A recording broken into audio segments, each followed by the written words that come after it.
Hey everybody, and welcome here to the channel on Talk Daily. Hopefully you have a great day wherever you are in the world, and let's just dig into this juicy story. This is basically about the Audi e-tron, which is a four-door, fully electric vehicle that costs about like $120,000.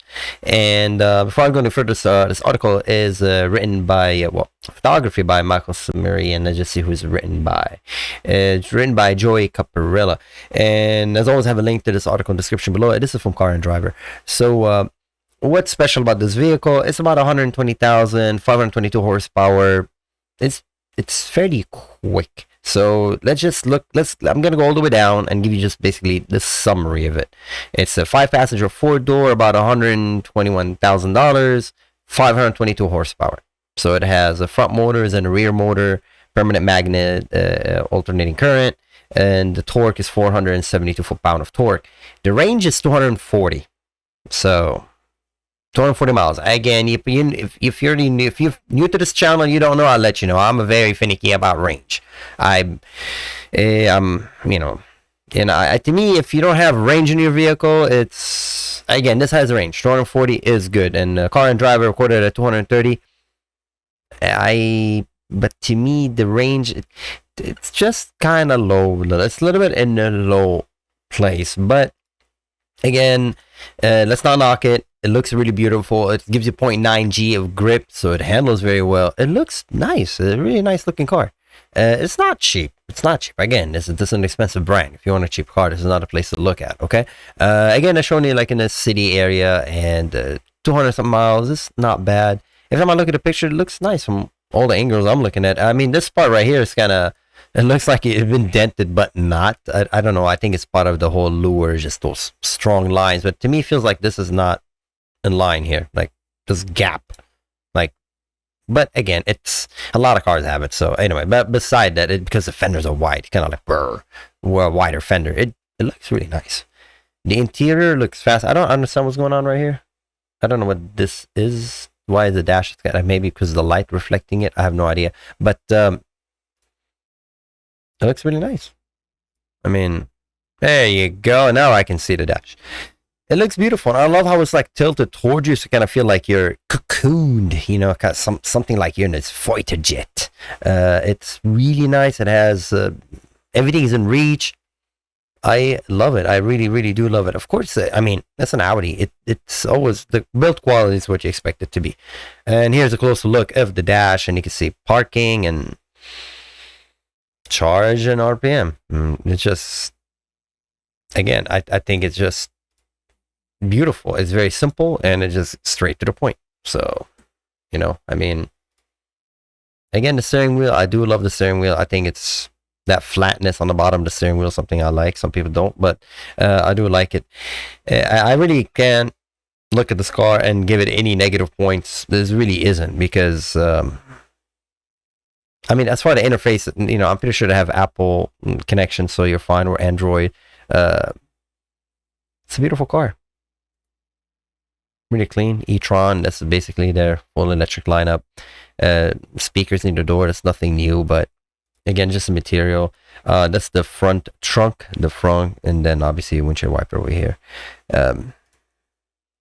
Look at the seats. Oh, come on. Look at the roof. They should have taken a shot of the roof. It's all glass. That's so elegant. That's beautiful. And again, I do believe you have the vents here, if not mistaken. Mercedes started that, but I'm pretty sure they have those vents in the back to cool your neck, so you don't sweat. If you never get a chance to sit inside of these cars, I'm telling you, this seat is probably the most underrated, most beautiful part of this whole vehicle. It's because what you spend your whole time in is the most intimate part of the vehicle is the seat, where your bottom sits on. And when the seat is comfortable, the whole car feels comfortable. And look at these seats. You already feel like, I want to sit in. I just want to sit in that seat. I just, instead of the seat I'm sitting on right now, I want to have that seat.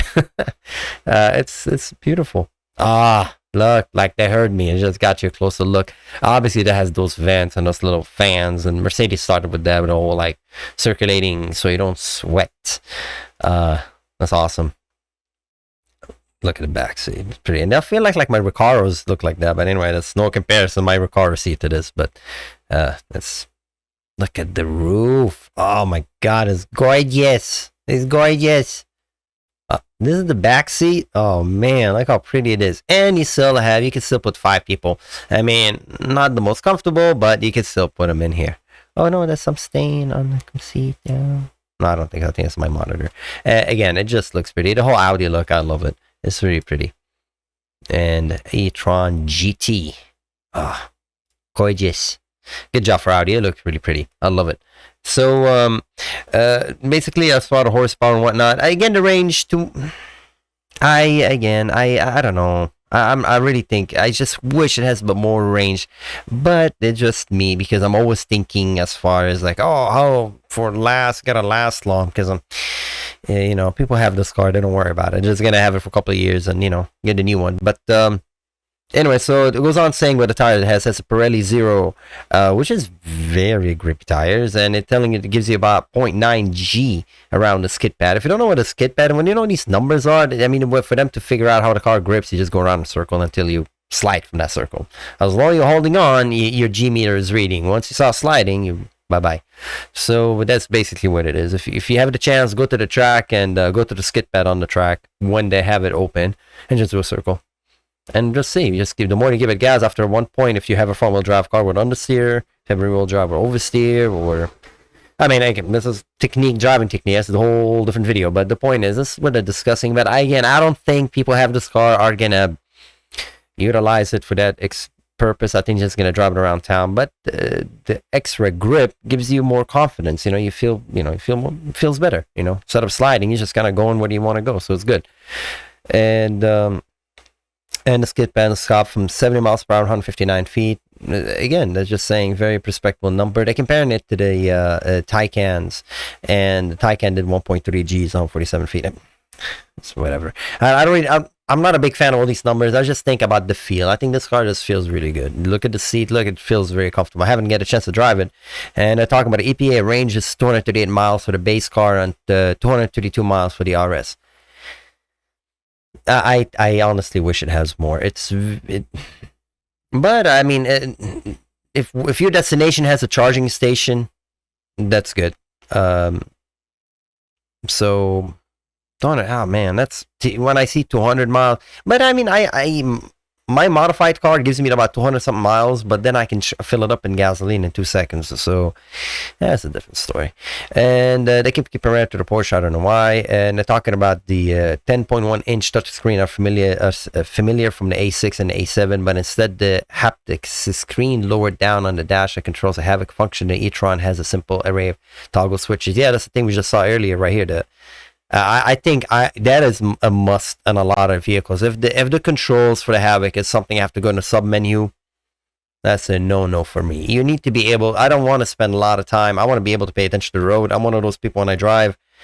I love driving. So again, I'm an extreme example. Okay, don't use me at all as a standard or anything. But when I drive, I don't even listen to music.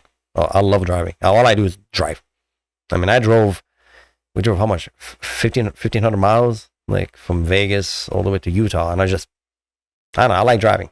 It is what it is, but that's just me anyway. But yeah, I do appreciate that when you can just one touch, get whatever controls you want. Not again, I constantly mess with them, but hey, it's good to know that you can just press it and get along with your day instead of going to sub menu. So that's what it has.